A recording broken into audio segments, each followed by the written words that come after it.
ان سے پڑھا اور سماعت کی۔ اس کی شہرت اس زمانے میں ہی عام ہو گئی تھی، خصوصاً اس زمانے کے علماء میں اس کتاب کو توجہ اور مقبولیت حاصل تھی۔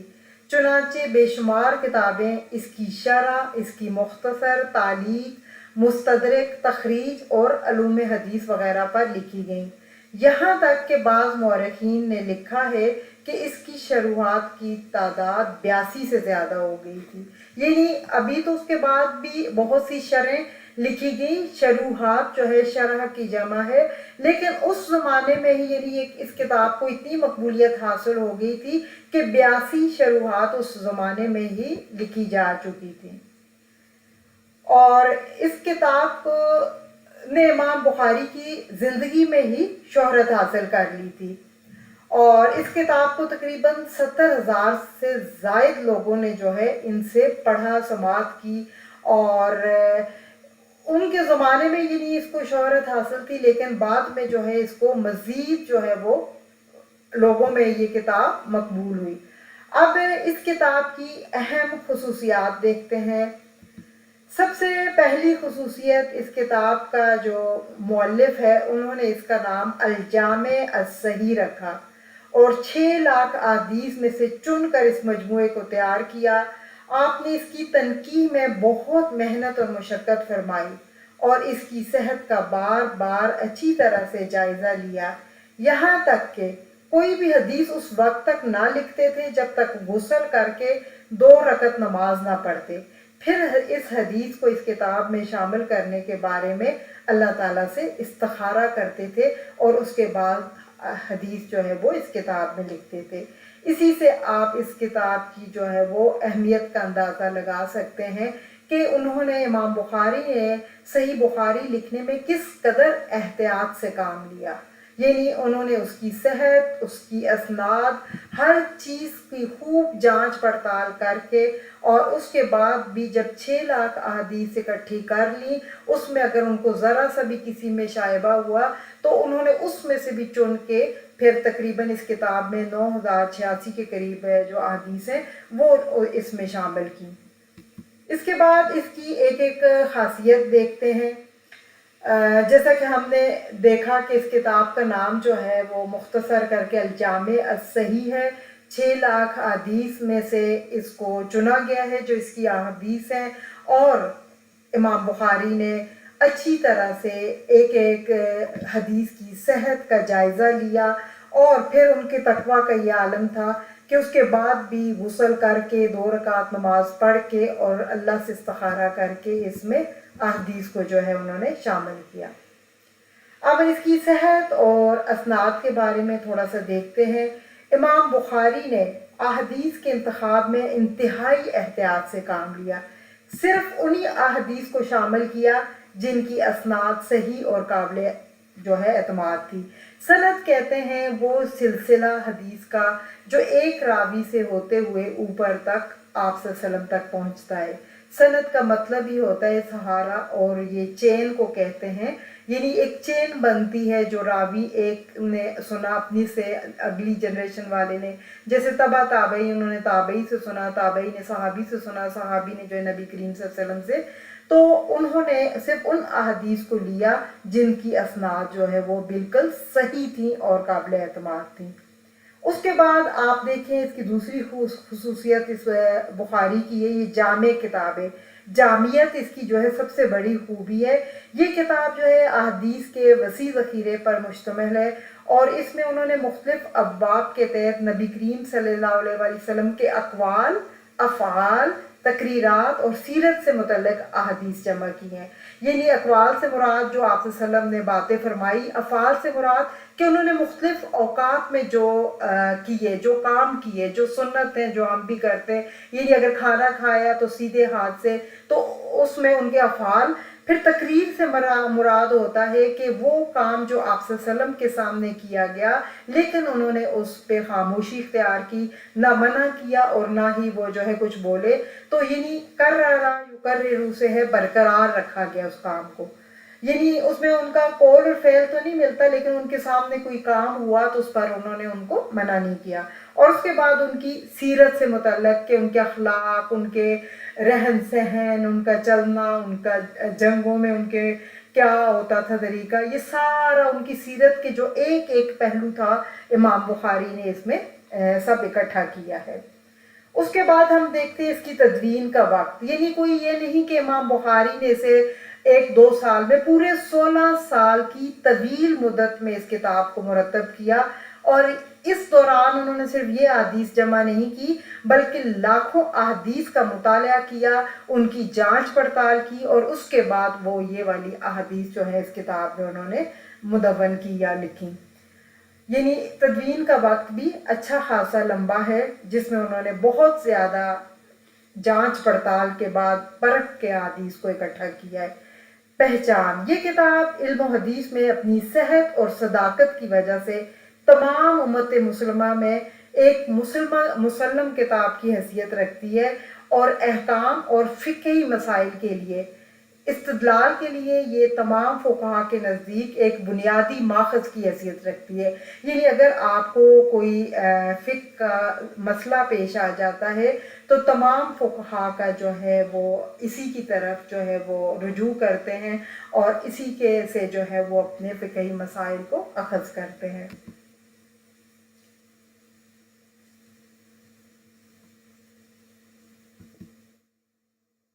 اس کے بعد ہم دیکھتے ہیں کہ احادیث کی تعداد کتنی ہے۔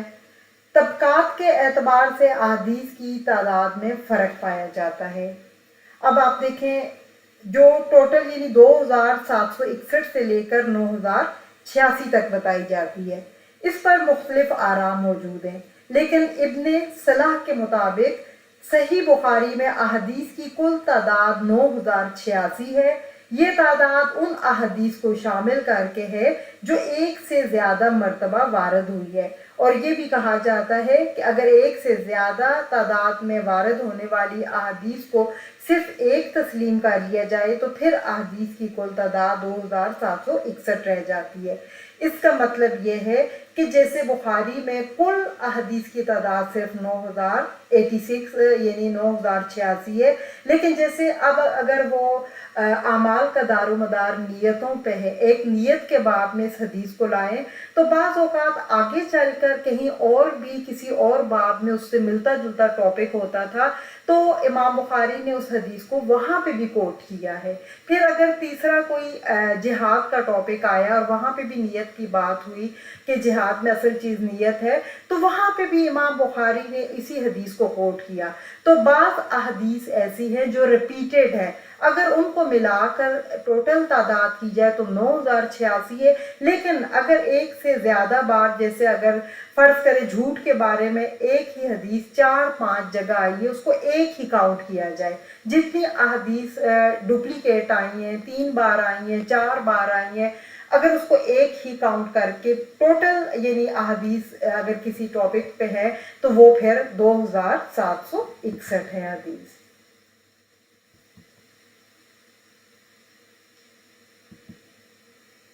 اب ہم دیکھتے ہیں کہ اس کتاب کی تھوڑی سی ہم دیکھتے ہیں عنوان اور موضوعات کیا ہیں۔ امام بخاری نے کتاب کو کچھ یعنی کئی بڑے اور پھر بہت سے چھوٹے حصوں میں موضوعوار ترتیب کیا ہے۔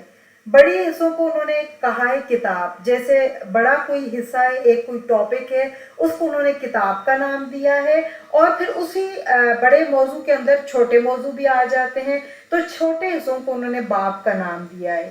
بڑے موضوعات جیسے آپ دیکھیں کتاب الایمان ہے، کتاب العلم ہے، کتاب الوضو، کتاب الغسل، کتاب الحیض، کتاب التیمم، کتاب الصلاۃ، کتاب مواقیت الصلاۃ، کتاب الاذان، کتاب صفات الصلاۃ، کتاب الجمعہ، کتاب الصلاۃ الخوف، کتاب العیدین، کتاب الوتر، کتاب الاستسقاء، اور مزید 50 ابواب ہیں۔ یعنی یہ آپ دیکھیں بڑے ٹاپک جو ہیں انہوں نے اس کو باب کا نام دیا ہے۔ اب فار ایگزامپل میں آپ کو سمجھا رہی ہوں، جیسے اب کتاب الصلاۃ ہے تو اس میں اب جیسے پھر چھوٹے انہوں نے جو اس کے مزید جو آگے چیپٹر بنائے ہیں